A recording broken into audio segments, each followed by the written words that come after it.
Unafraid Show, Reister or Wrong. It's your boy, George Reister, in the building. Thank you guys for joining me today. I appreciate your time, appreciate your energy, and as always, thank you for visiting unafraidshow.com. We got so many great things up for you guys today, so many topics of discussion. First of all, college football players are sitting out of bowl games. It all started with like Christian McCaffrey and some of the other guys, and now it's picked up a lot of steam. And fans aren't happy, so we're going to discuss that. We're going to talk about the college football playoff expansion. There was a cool article in The Atlantic about it, and we're also going to talk about a specific Unafraid Show article about Kyler Murray and his tweets and how the teenage tweet police are predators. Yeah, what he said was not cool, but it is also completely wrong to be taking a 14-year-old's tweets and then try to use it against him and laying in wait on it to make it even worse. So we're going to start today with the college football players sitting out of bowl games. You guys swipe up, share the feed, tell a friend about the Unafraid Show, and as always, send in your comments. I will get to them, or send in your questions to Immad, IMMAD, at unafraidshow.com. We are also going to have a Unafraid Show college football bowl pool. If you want to get in that, I will send you the info. Send it to Immad at unafraidshow.com, and I will get that to you as well. So I want to start with the players sitting out of bowl games, because despite how it may affect your college football team, the team that you're a fan of, fans have no right, zero right, to be upset with unpaid amateur athletes. Notice the words, unpaid and amateur athletes choosing their health over an exhibition bowl game. I mean, who the hell can be mad about that? Who can be mad about choose a player who's not being paid in college choosing to maintain his health? Well, but George, he's quitting on his team. How though? How though? Coaches abandon their teams all the time. They leave and take better jobs. They leave for better job opportunities. But now it's funny because now the coaches are mad when the players do it. No, it's simple economics. When you see players like Jalen Smith, who's playing phenomenally for the Cowboys right now at linebacker, played at Notre Dame, tore his leg up in the bowl game. Jake Butt, tight end from Michigan, tore himself up. They both fell down draft spots and lost a ton of money because they got hurt in a bowl game. There's weeks and weeks of practice before a bowl game. And then also every single game that you play as a football player, there is an opportunity to get hurt. I mean, like seriously injured, minor injury, or even death. I mean, like these things happen. So, but it's only one more game. Yeah, one more opportunity of 100 plays that something can go wrong. That's just the reality of it. And nobody really cares or gets upset when coaches opt out. When coaches choose to leave their team, leave the kids that they told that they would be there. Nobody gets upset about that. They say, oh, he's just making a great decision. Willie Taggart's leaving Oregon because he's taking his dream job. We can all understand that. Yeah, we can. But the college kids are going to take their dream job. And in reality, going to a bowl game, you get a couple bowl gifts. Yes, those are nice. Sometimes you get video games. Sometimes you get shoes. You get swag, all of that. But swag and shoes don't pay the bills. And then if you go and sell that, you're then ineligible. You're then deemed persona non grata by the NCAA. One of the things they actually do very well, police minor infractions. So how on earth, like, can you blame a kid for that? Like, fans being upset about it? Look at the risk versus the reward for the big name players. Because you got to think about the players that sit out bowl games are the players who are going to be drafted extremely high. Like these are the Ed Olivers of the world. These are the Will Greers. You're looking at Yadni Kajus, offensive tackle from West Virginia. Noah Fant, tight end from Iowa.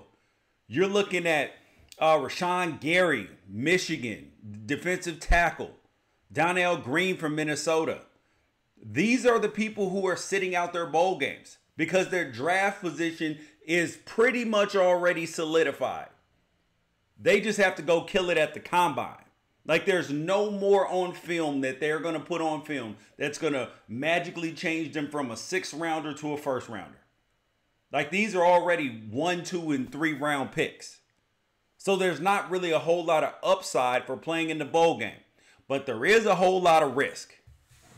So why on earth would you, as a person, like be upset about a kid making a decision like this? I get that it hurts your team. Everybody wants to win a bowl game. But times are changing. Just like players can transfer now, this is the same way. Like this is the way of the world. What's good for the goose is good for the gander. What was good for coaches now bothers them because they want to be the only people who can leave and run away and change schools when they feel like it. But no, that does not work. So now the players are realizing that they have power, that they have situation, and it's been done successfully by the McCaffreys. It's been done by the Fournettes. It's been done by a lot of people who ended up getting drafted very high. And as long as that, and the NFL is not going to disincentivize players to do this. NFL is actually excited about it. They're like, oh, wait, hold up. So you're not going to play in an additional game that you might get hurt and we want to draft you? Smart move, young man. Smart move. And then with the coaches part of it, it's rare. I mean, think about even Georgia, a team that finished 5th in the college football playoff. Their defensive coordinator, Mel Tucker, leaves to go take the Colorado job. He's like, F that New Year's Six Bowl. I'm taking this Colorado job right now. It's about me. I'm taking the job. So, players doing the same thing. I mean, it's rare that you see a coach not do that. I mean, look at Scott Frost when he left and went to Nebraska. You don't see too many coaches willing to coach their bowl game, do all of that, but he did it. Good on Scott Frost. Fans have no right to be upset about unpaid amateur athletes choosing to further their professional career. Next thing we got up, playoff expansion. This is about the college football playoff, the 4-team playoff, and it potentially expanding to 8 teams. There's a couple things that you need to know before we even get to the discussion about 8 teams. It is that the contract that the NCAA signed about the college football playoff system is a 12-year contract. However, so people are wondering, can they change it within the 12 years? Here is the caveat and here's the gotcha. The ad buys for them were only for 6 years. They weren't for 12 years. So as soon as the ads are up, which is after next season, so we're talking about potentially changing for the 2020 season. You can now do that because the ads have changed. That means that the price of the ads can change, how many ads there are, how many games there are. So that is going to generate more revenue if you go to 8 games. And now that we're approaching the halfway point of the contract where the ad buys are up, now you can potentially make a move. Who doesn't want to make a move in the college football playoff scenario? The SEC. SEC has no motivation to do that. None. Not even a little bit. Why would they? They've gone from getting 1 team in the playoff. They've gotten 2 teams in the playoff. And then you had a bunch of people outraged this year that a 2-loss team who lost a second half 14-point lead to a backup quarterback and got beat by 20 points to a team that Alabama shut out of the playoffs. And I'm not even going to get into the schedule manipulation, how they get pushed up the rankings. But we're just going to get into the system because in 5 years ago, at the end of the BCS, you had the BCS system was based upon all computer rankings and 2 human rankings, the coaches poll and the AP poll, which are both flawed to begin with. But it took the average out of all these rankings, the Sagarin poll, other polls, to come up with a composite number to figure out who the best teams in the country were. We found out that didn't work when Notre Dame ended up playing Alabama in the college football playoff. In the championship instead of Oregon. So we found that out then that system was not perfect, that it was not exactly the best thing. So you go to a playoff, 4-team committee. All right, how does that work? First couple years worked out okay, except for you had Baylor and TCU get left out. Ohio State jumps up to them number 4 after they beat, I think, Wisconsin 55-0. And then, but Ohio State ended up winning the national championship, so the committee got a pass. They looked good. So the Big 12 was upset. But the last 3 years, the Big 10 has been left out. 3 out of the 4 years, the Pac-12 has been left out. And the Big 12 has been slighted a bunch of times. See, so that's what you got to pay attention to. You got to get the money mad to get a change. The 2 biggest conferences in terms of money and what people care about are the SEC and the Big 10. SEC is not going to be mad. They want the system to stay as it is. But how about the Big 10? They've got the Big 10 mad. They've been left out 3 straight years. Well, Ohio State didn't deserve to be in it. Why not? 1 loss, conference champion. They drowned Michigan. So there's an argument for them to be in the college football playoff. You can't say that Ohio State is just not one of the 4 best teams. Why not? They won their conference, the Big 10, which is a tough conference. And then when you compare their resumes, Georgia was still ahead of them. Georgia played 2 FCS teams. You got Florida ranked in the top 10, played 2 FCS teams, and only played 8 conference games. Only 1 Power 5 team. I mean, come on.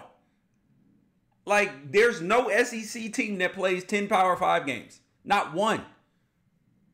But you got other conferences with 10 and 11. Let's take Stanford as a case. Stanford did not end up ranked in the top 25 at the end of the season. They had 4 losses. All 4 of their losses were to ranked teams. But then you got Florida, 4-loss Florida, in the top 10. What? Come on, man. Come on, man. Where does that make sense? Where does that make sense? That's why you have to go to an 18 playoff.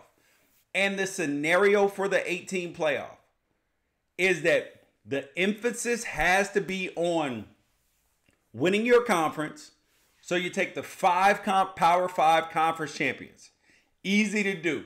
Yeah, but what if Northwestern had beaten Ohio State this year and then they get in? So what? So what? The emphasis is on winning the games that matter the most. You win your conference you're in, if you're a Power 5 team. And then the highest ranked non-Power 5 team. This year it would have been UCF. So now you get a chance to clean out all the crying about UCF. Because they've proven that they can beat the big boys. They beat Auburn 2 years ago. And then you take 2 at-large bids. So what would that have looked like this year in 2018? Here is what you would have had. You would have had the number 1 seed Alabama playing the number 8 seed Washington in Tuscaloosa the week after the championship games. Then you would have Georgia playing Oklahoma, the 4 and the 5 seed. You would have the number 3 seed playing the number 6 seed Ohio State. And then you would have Clemson playing UCF. Isn't that the way the playoff committee should shake out? Isn't that the way it should shake out? I mean, because as long as you have unbalanced schedules, as long as you have the ACC and the SEC playing 8 conference games, playing FCS teams, and then you have the Big 10, Big 12, and Pac-12 all playing 9 conference games, as long as you have that going on, you absolutely have to find a way to balance it out by putting all 5 Power 5 champions into the playoff. There's no other way that makes sense. And then you don't even have to worry about expanding to 16 or 32 or 64 or 68 even, like the NCAA tournament. You just have to manage what you have sitting in front of you. Win your conference. Think about how much emphasis that puts on conference games. How much emphasis it puts on the conference championship game, which is going to drive viewership. Because if you notice, the highest rated game in the Pac-12 this year was Notre Dame and USC. USC was 5-6 at the time. So it wasn't just rivalry interest. This was because anybody wanted to see if Notre Dame was going to be able to punch their ticket to the college football playoff. And then the game was close in the beginning. So then that made it even better. So it's going to drive ratings.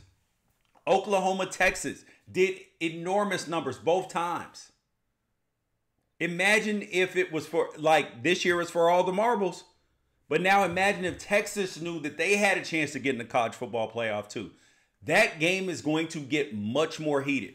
We're talking about the college football playoff expanding from 4 teams to 8 teams and why it's absolutely necessary and good for the game. It is the best thing that college football can do for itself. Ratings are going to go up. Money's going to go up.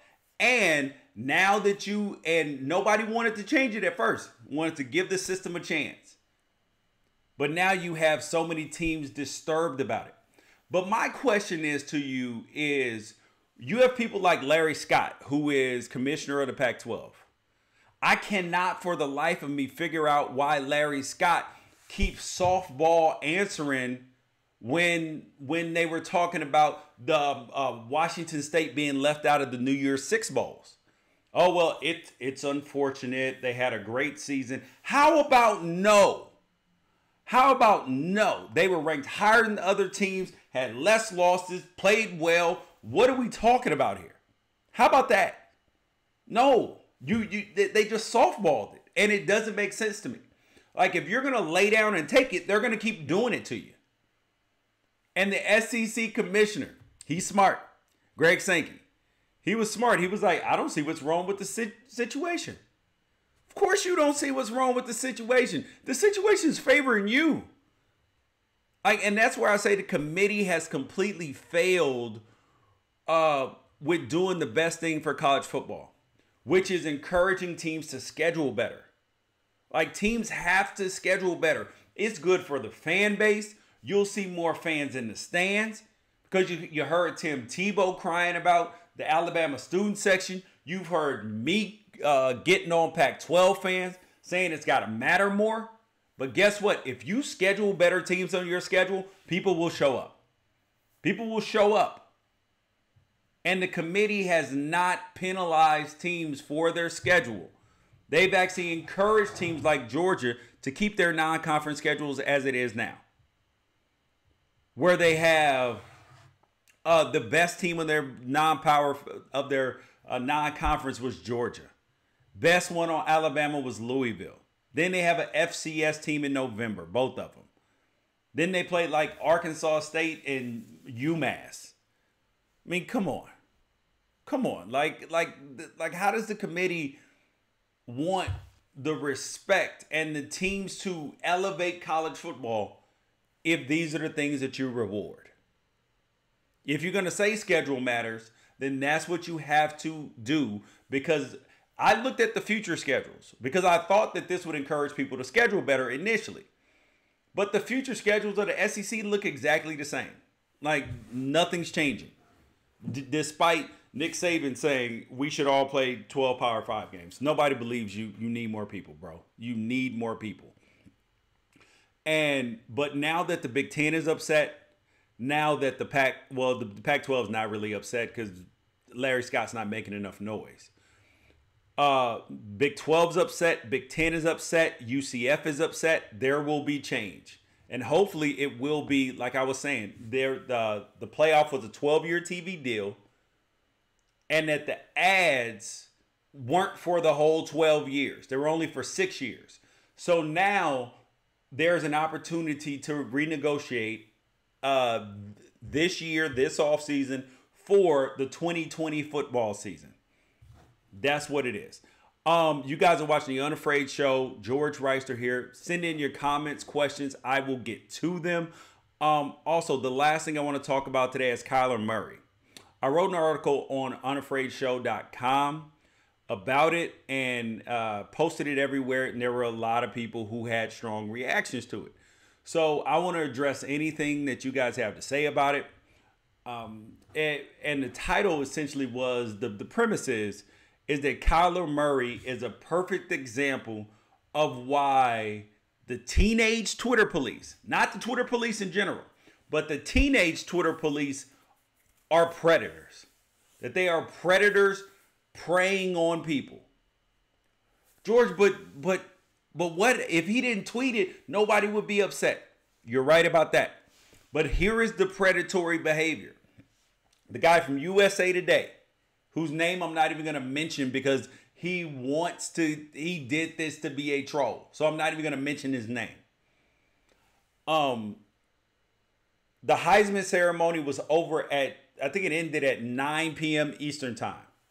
At 9:10, he posted the article on USA Today about Kyler Murray's tweets from when he was like 14 or 15 years old.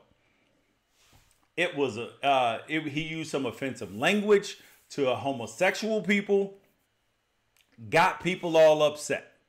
Okay, first things first, you have to separate the issues. First thing is, should Kyler Murray have tweeted this? Absolutely not.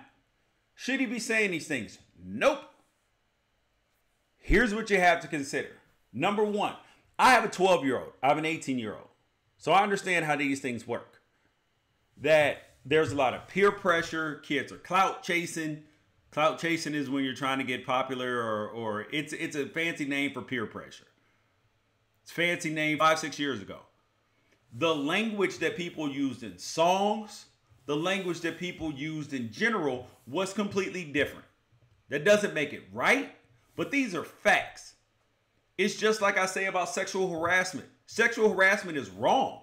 However, it was socially acceptable to do these things. They didn't make them right.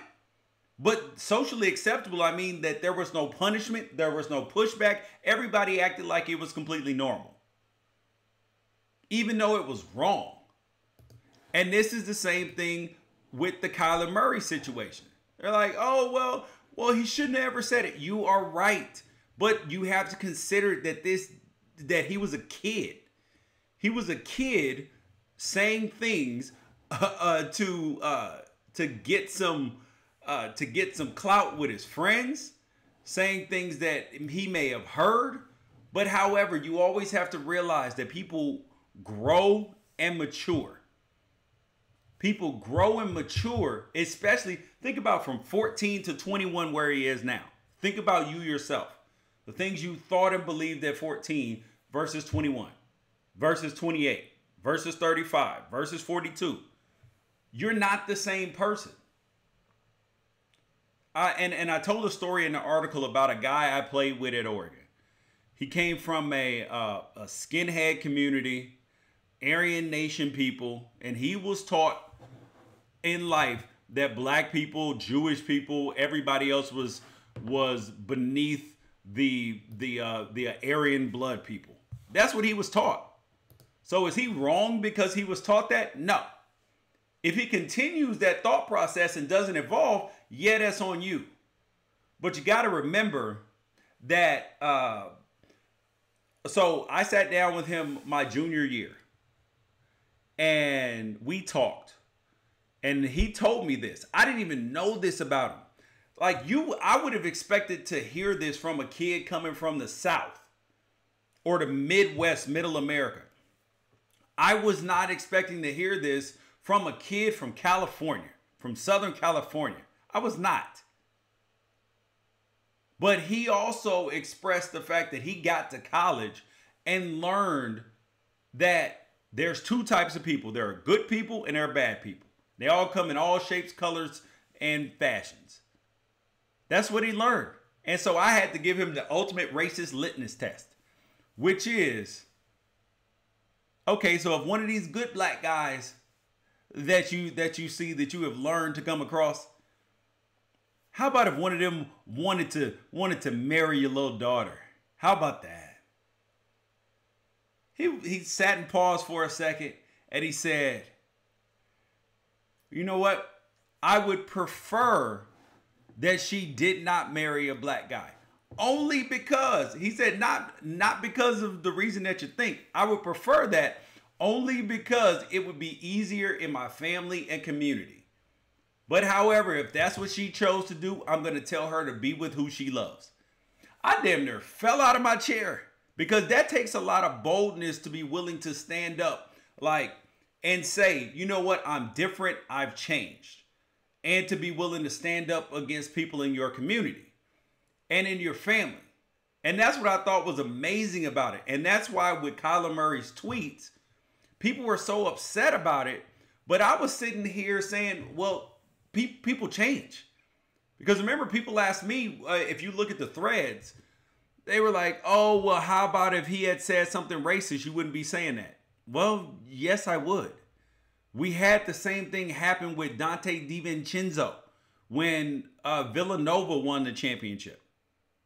His tweets had the same thing with Josh Allen for the Buffalo Bills. Everybody knows I'm not a Josh Allen fan as a football player, but you can't hold these tweets against somebody who was born in a place, in a community that they didn't, where they didn't know any better.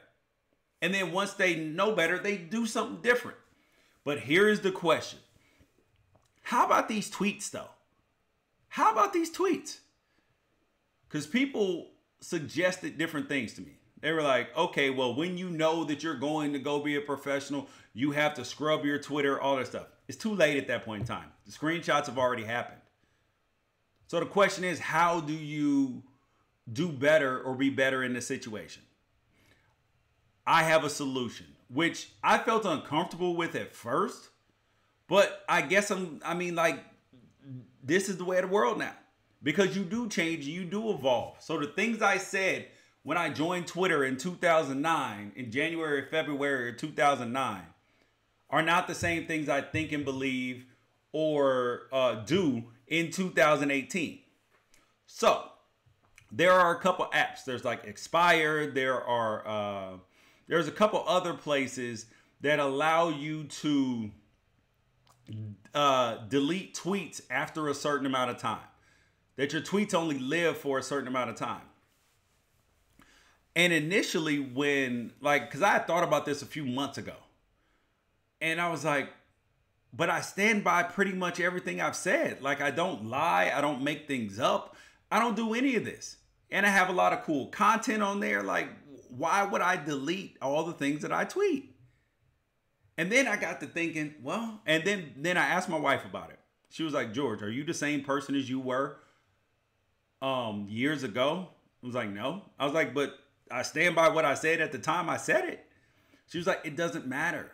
At the point in time where these things can come back and bite you in the ass, like, you have to know that you have to be willing to scrub the past, let it go, and all of that. So, with that being said, George will be deleting tweets of old.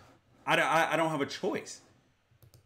I mean, I cannot afford, with my career, with my business, with any of that, to have something that I said as a stupid idiot as a kid to believe something else.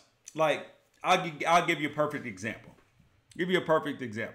Anybody that knows me would describe me as a caring person, loving person, try to do the right thing by people. going to be honest about something I did that was not cool. There was this, I had a clothing store back in the day called Third Generation. And there was a young lady who worked for me right out of high school. So I had somebody who ran the store, all of this stuff. And it was here in California. When I would come back in the off season, I would see her, check on the store, all of this stuff. And I was, what, 24, 25? And I used to call her NASA tall. She was 19 or so, and she had the smallest butt you've ever seen in life. It was like a backboard. And I called her NASA tall. NASA tall is a running joke out amongst people my age, apparently. It means no ass at all. And so I called her that. But mind you, in my world, this was my life. I didn't think about it. I wasn't paying attention. I just went off and did my own thing. It wasn't a big deal to me. So fast forward. Mind you, this is like 2005, 2006. So 12 years later, I'm sitting in Beverly Hills grabbing lunch a few months ago. Still warm outside. I'm sitting outside on the patio area. Somebody walks by and says, "Oh, hey, wait, George?" I was like, "Yeah." I didn't know who she was on earth. And she was like, "I know you don't realize who I am because I look totally different than I did then." She said, "Do you know what you used to call me?" Mind you, she was with a guy too. I don't think it was her boyfriend, but she was with a guy as well. Not sure how that's relevant to the story, but these are just the details. And I'm sitting there enjoying my lunch. And she said, "Do you know what you used to call me?" I was like, "No." And I was slightly horrified because I was like, who knows what the hell I said when I was 25, 26 years old? Like, who knows? I'm 37 years old now. Like, who knows what I said when I was a young punk? And she said, used to call me NASA tall.